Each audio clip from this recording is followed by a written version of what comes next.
Escuta aqui, 2026, a magreza deixará de ser luxo. E quando algo para de ser luxo, ele perde o poder. Que isso, Marcela? Você tá endoidecendo? O que tá acontecendo? O Ozempic não tá super popular? Gente, o Ozempic, ele vai popularizar ainda mais. Sabe por quê? O acesso vai aumentar, a patente vai cair. E presta atenção, isso está acontecendo no mercado global, onde o bem-estar, né, o wellness, ele já movimenta 1,8 trilhões de dólares, crescendo mais rápido do que a própria economia mundial. Só que tudo que deixa de ser desejo perde a força.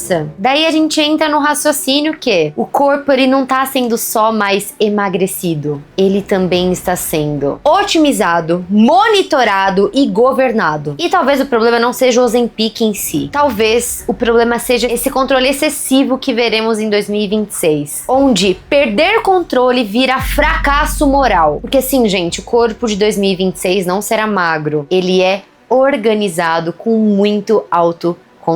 Se você gosta de vídeos inteligentes de moda e beleza, onde tem história, negócios, mercado, este vídeo é pra você. Se você quer sair mais rico do que entrou, continue até o final, que eu tenho certeza absoluta que você não irá se arrepender. Então bora lá falar de moda inteligente comigo?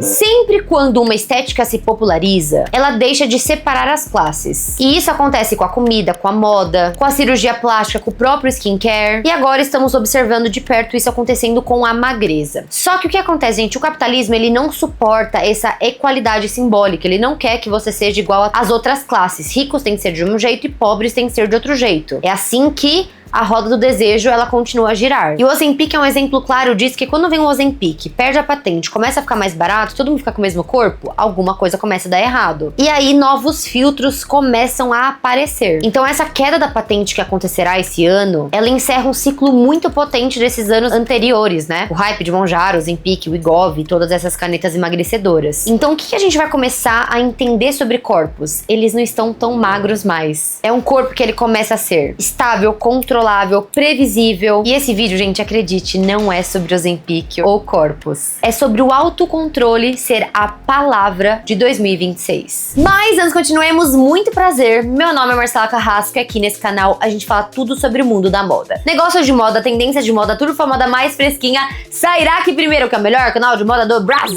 Então se você gosta muito desse tipo de conteúdo, já dá muito like pra me ajudar muito. Dá hype, dá hype nesse vídeo, mulher. Já se inscreva, que toda segunda, quarta e sexta saem vídeos novos. E claro, finalizando esse vídeo, já continuando aqui no canal, são mais de 750 vídeos inteiramente grátis pra você aprender moda comigo. Me siga também nas minhas redes sociais, que é Marcela Carrasco, todas elas, Instagram e TikTok. E não esqueça de postar esse vídeo nos seus stories, pra aumentarmos cada vez mais a nossa comunidade de gostosos e inteligentes. Eu tenho certeza absoluta que seus amigos amarão saber as notícias de moda antes de todo mundo. Bora lá continuar! Então vamos lá, gente. O corpo, ele sempre foi poder. Durante a maior parte da história humana, a gordura, ela foi sinônimo de riqueza. E não porque fosse bonita, mas porque era rara. Comida era escassa, trabalho físico era uma regra entre todo mundo. Um gasto energético constante, trabalhando, era tudo muito manual. Então o que funcionava na escala do status? O corpo mais volumoso indicava acesso ao excedente, o que ninguém tinha. Já o corpo magro, ele indicava esforço, trabalho e escassez. Então o corpo, basicamente, gente, ele virava ali um documento social, onde se você tinha um pouco mais de gordura, você era uma pessoa mais nobre, e se você não tinha essa gordura, você era pobre. E o corpo, ele não era visto ali como uma falha, sabe, individual, era mais uma consequência social. Então você não tem dinheiro pra comer, você come muito pouco e gasta muita caloria, você vai ser ali mirradinho. E essa lógica, gente, ela acaba mudando radicalmente com a industrialização da comida. Por quê? Quando as calorias começaram a ficar baratas, né, porque comidas mais processadas, mais calóricas, elas sempre foram mais baratas, abundantes e acessíveis, o excesso acaba perdendo esse poder simbólico. Então, com a industrialização popularização da comida, a gordura, ela passa a atingir principalmente as classes mais pobres, porque os alimentos mais baratos, eles eram mais calóricos, logo, essa classe mais pobre começou a engordar. E aí acontece uma virada, gente, que ela é muito importante. O corpo deixa de ser ali uma consequência do mundo e passa a ser prova de caráter. Anota essa frase, tá? A magreza, ela começa a ser associada a autocontrole. Então, se você tá bem psicologicamente, se você tem acesso, se você tem oportunidade, você tem um corpo magro, por quê? Que você tem um autocontrole de todos os seus pratinhos ali estarem muito bem equilibrados. Já a gordura, gente, ela passa a ser lidada como falha, excesso e desorganização. Como se o seu corpo, ele fosse ali um medidor social, se você é falho ou não. Então o corpo, ele acaba virando como se fosse um negócio, uma gestão. Quem tem uma gestão melhor é mais aprovado ali na sociedade, vale mais, enfim. E essa, basicamente, gente, é a base até hoje do pensamento moderno. Se você falhou, a culpa é sua. E quando a gente fala de disciplina, de filosofia, desse governo de si próprio, né, como que você lida com o seu próprio corpo, essa associação de valor moral, ela é muito antiga. As pessoas acham que é de hoje, mas não é, gente. Na Grécia Antiga, beleza e virtude eram inseparáveis. Então, o conceito, não sei se eu vou falar certo, tá, gente? Desculpe os gregos, mas Kalokagatia dizia exatamente isso. Um corpo belo era um corpo equilibrado, treinado e contido. Então o excesso, ele acabava mesmo sendo visto como um desvio de caráter. E a virtude estava no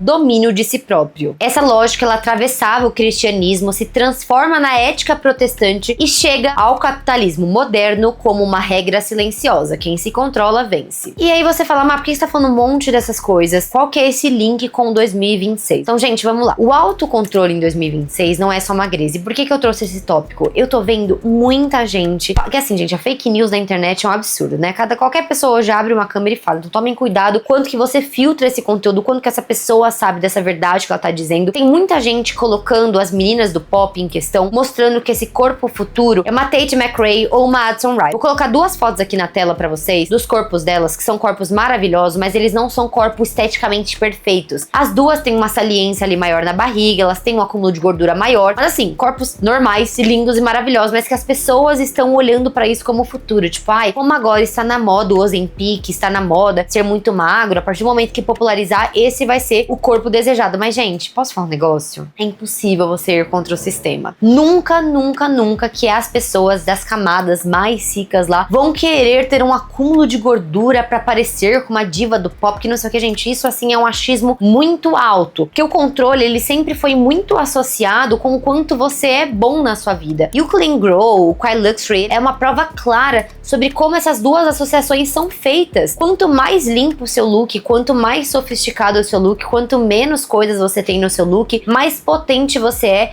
e isso interliga no corpo. Então não, gente, o corpo padrão 2026 não vai ser um acúmulo mínimo ali de gordura. Vai ser um corpo mais modelado, que a gente já vai entrar dentro disso, mas enfim, eu quis dar só um brief, que eu vi muita gente falando isso no Twitter, sobre esses corpos futuros. Eu acho que não, e eu costumo acertar, né? Sem ser soberba ali, mas só sendo que eu sou o bafo do bafo.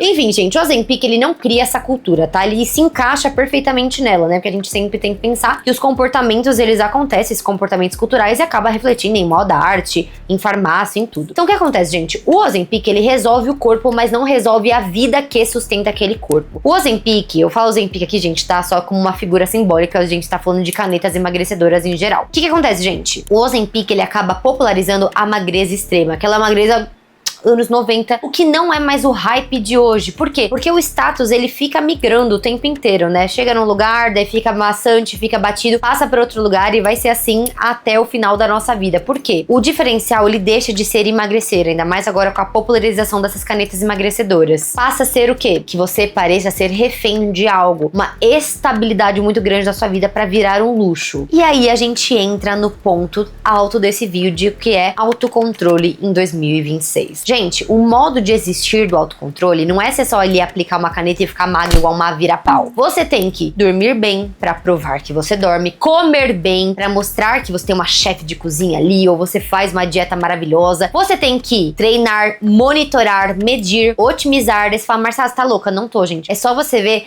o boom que deu nesse último ano, por exemplo, smartwatches bombando, anéis, gente, Oura Ring, não sei o que. Olha como tá popular, as pessoas o tempo inteiro estar celular traqueando tudo da sua saúde, do seu corpo, quanto espaço, como tá a oxigenação do sangue, ter todo esse controle, né, de quem você é. Apps também de tracking, né, eu vejo muitas pessoas falando sobre esses apps que colocam tudo no app, entende como tá o mês. Eu mesmo comprei um Oura Ring, não usei nem por um mês, porque, gente, não é pra mim esse negócio de ter esse autocontrole absurdo, mas eu dei pra minha mãe, que pra ela, que é uma idosa, eu gosto de monitorar ela pra saber que é importante, né? E o que que isso traz sobre a nossa leitura comportamental? A gente nunca controlou tanto o nosso corpo como a gente controla hoje. E nesse mundo que é todo instável, quando você mostra que você tem um autocontrole, você mostra segurança para aqueles que te enxergam. E acaba que esse controle, ele vira uma maturidade, ele vira ali como se fosse um rei de tudo. Meu Deus, eu controlo, eu como quanto de proteína que eu preciso, eu vou na academia, eu dou os passos necessários, meu corpo tá esculpido, maravilhoso, como uma deusa grega. Tanto que, gente, quem descansa hoje nesse ritmo excessivo que a gente tem de trabalho, essa loucura, já perceberam como o descanso hoje, ele é ligado à culpa? Como se você não pudesse sentar num momento do seu dia e falar, putz, preciso descansar que eu tô cansado? Não, vira uma culpa, você precisa trabalhar.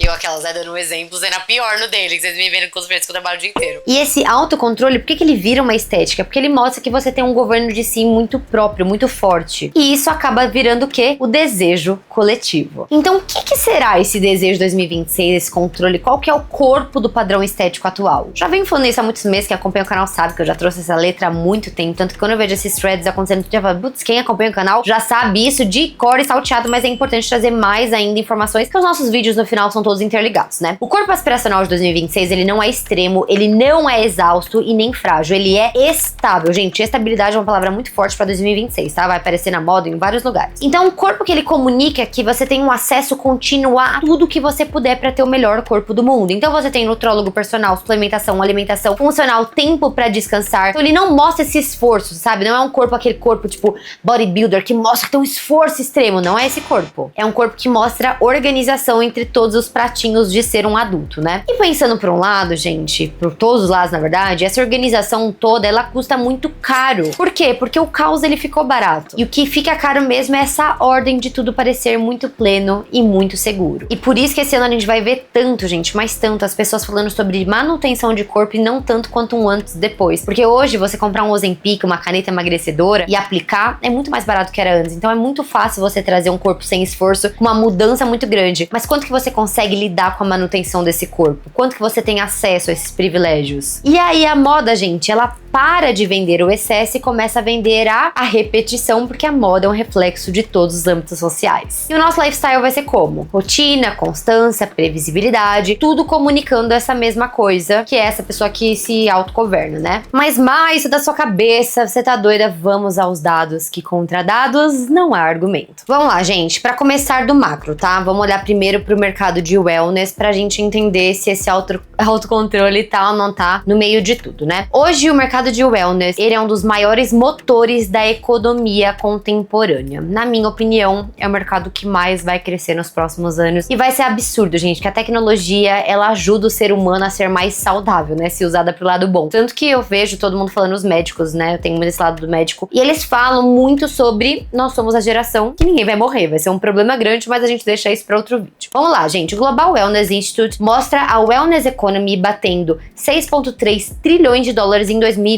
E na sequência publicando que ela chegou a 6,8 trilhões em 2024, com crescimento de 8% de 23 para 24 e com projeções de continuar acelerando até 9,8 trilhões de dólares, gente, tem noção? Em 2029. Isso é muito gigantesco, né? Porque mostra pra gente que deixou de ser, o wellness é um spa, é um relaxamento, é uma massagem. Não, gente. Hoje o wellness tá em todos os lugares. Ele vira muito mais uma otimização da nossa vida, né? Do que um produto ali que você vai e vai embora. Não, ele tá presente no seu corpo o tempo inteiro. A McKinsey, por exemplo, separa esse universo e fala do mercado global de consumer wellness como um mercado de 1,8 trilhão de dólares, justamente apontando como o consumidor que está migrando de modinhas para uma lógica de ciência, eficácia, performance. Ou seja, não é pra parecer saudável e sim funcionar melhor. Então antes, gente, o wellness, ele era muito tipo sobre um retiro, sobre uma massagem. E hoje é muito interligado com tudo que a gente faz. Seja na sua vitamina que você toma todo dia, o seu Oura Ring que você usa, a sua máscara de LED, tudo está interligado à saúde com tecnologia. E quando esse social, ele vira uma performance nessa estética de autocontrole, ele ganha um fundamento econômico muito grande. As pessoas não compram só cosméticos ou produtos, elas compram controle metabólico, controle do sono, controle do foco, controle do humor, controle de oxigenação, são vários controles embutidos nesses produtos. E aí entra uma prova muito grande, né, gente, desse autocontrole, que é o quê? O corpo monitorado. Olha isso aqui. O mercado de wearables continua crescendo e os números de envio global mostram isso com muita clareza. A IDC reporta que o mercado global de wearables, que é Oura Ring, smartwatch, as coisas, teve 136,5 milhões de unidades enviadas no segundo trimestre de 2025, com um crescimento de 9,6% ano ao ano e com uma leitura de mercado onde mostra que esses envios globais de wearables pode chegar até 538 milhões de unidades. Gente, é assim, é um número insano, tá? E isso é uma materialização do que a gente tá falando aqui, né? Sobre o corpo não ser mais vivido e sim medido o tempo inteiro. Então, o que esses wearables, eles acabam medindo? Gente, eles medem sono, estresse, batimento cardíaco, recuperação muscular, calorias, tudo virando métrica nesse controle ali absurdo. E olha isso, gente, o crescimento dos smart rings, eles não são tendência de gadget, né? Que é tendência de tipo algo ali que você usa pra performar. Eles acabam sendo um sinônimo de controle cultural, tanto que você pode colocar na internet hoje, gente, tem inclusive marcas de diamantes que estão fazendo joias pra você pôr em cima dos seus Oura Rings, esses smart rings. Por quê? Porque as pessoas, elas querem realmente usar o dia inteiro e as meninas tinham vergonha porque eles eram feios e as marcas estão ganhando dinheiro fazendo capas de diamantes pra esses anéis, pra você ver o tamanho que escala. Por isso que eu falo, a gente não pode achar que algo está em alta só porque está no nosso nicho, que isso, por exemplo, é muito longe do meu nicho e eu sei que acontece e eu sei que está sendo muito relevante. E inclusive, isso traz pra mim vários traços de como a gente vai cada vez ter menos telas, tá? Porque antes a gente precisava, por exemplo, de um smartwatch mostrar os sinais nossos e ele pegar os nossos sinais vitais, e hoje você põe no dedo. Isso vai acontecer também com os óculos, né? A gente vai sair de ter um celular na mão ali, de ter um gadget na mão e virar pros nossos olhos. O futuro, gente, é a lente colocando e a gente entendendo tudo que tá acontecendo no nosso celular através dos nossos olhos, que agora já tá no Meta ali, né? Já tá na Meta Ray-Ban, já tá nos óculos e depois vão pras lentes. Escuta que eu tô falando aqui 10, 20 anos. Quando eu já começar a ficar velhinha, eu vou trazer pra vocês. Velha não, né, gente? Eu sou novíssima, mas enfim, daqui uns 30 anos. Olha isso, gente. Segundo a IDC, via Bloomberg, diz que os envios de Smart Rings estavam no ritmo de crescer 49% em 2025, enquanto os smartwatches começaram a crescer menos. Então, quer dizer, está entrando cada vez mais no nosso dia a dia, porque você tinha que ter um relógio, uma coisa maior, tem uma tela, agora tá indo pro dedo, pro anel, tá ficando menor, fica mais ativo no seu dia a dia. Também, claro, confirma a tese de que você não tem que parecer que está performando e só performar em si. Agora, Ozempic, gente, vamos falar de GLP-1, né, que são as canetas emagrecedoras. Olha isso, a Truveta, analisando registros, apontou que 1.970.374 pacientes receberam prescrição de GLP-1RA entre janeiro de 2018 e março de 2025. Olha isso, totalizando 9.376.686 prescrições no período, com alta de taxa de prescrição em março de 2025 versus dezembro de 2024. Então foi em março de 2025 começou a bombar mesmo. Ou seja, isso não é só uma narrativa cultural que tá acontecendo, e sim é uma adoção concreta e crescente do medicamento. E olha o que a OMS diz sobre isso, gente. Mesmo com expansão rápida de produção, essas terapias devem alcançar menos de 10% de quem poderia se beneficiar até 2030. Que isso resulta? Que é uma camada de classe muito forte, tá? O corpo desse autocontrole, ele é vendido como universal, mas o acesso mesmo é estruturalmente limitado. Por quê? Porque é caro. Então, quer dizer, muitas mais pessoas poderiam se beneficiar dessa tecnologia, mas não se beneficiam porque é caro. Logo, quando abaixar o preço, terá uma adesão muito maior, e aí a gente vê o desejo se migrando, né? Em cobertura recente, a Reuters citou executivos e projeções do setor, apontando que o mercado anual de drogas para obesidade pode chegar a 150 bilhões de dólares por ano dentro da próxima década. E aí a gente vê que não é mais sobre saúde pública, né, gente? É uma reorganização de tudo que a gente entende. Por isso que eu falo em todos os vídeos, gente, 2026 vai ser um ano muito, muito forte na nossa história. Tem vários lugares sociais, comportamentais, de moda, de beleza, que estão apontando pra isso. Então, gente, qual que é o resumo da ópera? Quando você junta tudo isso, né, um mercado ali que vale 1,8 trilhão, olhando pro wellness, a gente tem o wearables com milhões e milhões de unidades sendo vendidas, os smart rings explodindo, o GLP-1, a caneta emagrecedora, crescendo e escalando absurdo. A conclusão fica muito clara. A estética do controle não é uma moda. Ela é um reflexo cultural de um mundo que acabou se transformando e que hoje exige disciplina como mercado. mercado. E quando disciplina vira mercado, acontece o quê? Uma hierarquia social. Então, gente, talvez o problema não seja só, eu quero me cuidar, será que eu não posso? O problema é quando tudo dá a dizer que só merece respeito quem tem um autocontrole muito grande ou acesso pra isso, né? Que é um autocontrole ali fingindo, ai meu Deus, é natural. Então, quando o controle vira estética, perder acaba virando uma vergonha social. E aí você adoece. E cansar é fracasso. Então sim, gente, o corpo de 2026 não é magro. Ele é caro de sustentar porque exige estrutura. Não só financeira, emocional, social. E talvez a pergunta mais séria desse vídeo seja: quem consegue sustentar essa estética? Mas pior do que isso, quem vai ser descartado quando ela virar regra? E aí, meus amores? Amaram? Eu amei! Eu tava louca pra trazer todo esse wellness, Oura Ring, smartwatches. Como que vai ser esse corpo 2026? Vejo muita gente falando palhaçada na internet. Gente, não ouçam fake news. Vão atrás de dados. Contra dados não há argumento. Você pode ir aí dar uma jogada no Google. Você vai encontrar tudo confirmando todas as minhas teses, que aqui tem muito estudo e muito investimento. Enfim, meus amores, espero que tenham gostado muito desse vídeo. Se você gostou desse vídeo, dá muito like pra me ajudar muito. Dá um hype aqui embaixo. Comenta nem que seja um coraçãozinho pra me ajudar. Já continua aqui no canal. São mais de 750 vídeos inteiramente grátis pra você aprender moda comigo. Já também me siga em todas as minhas redes sociais, que é Marcela Carrasco, em todas elas, Instagram e TikTok. E claro, já posto esse vídeo nos seus stories para aumentarmos cada vez mais a nossa comunidade de gatas gostosas e inteligentes. Obrigada por tudo, dá muito like aí, hein, gente? Um beijo, tchau!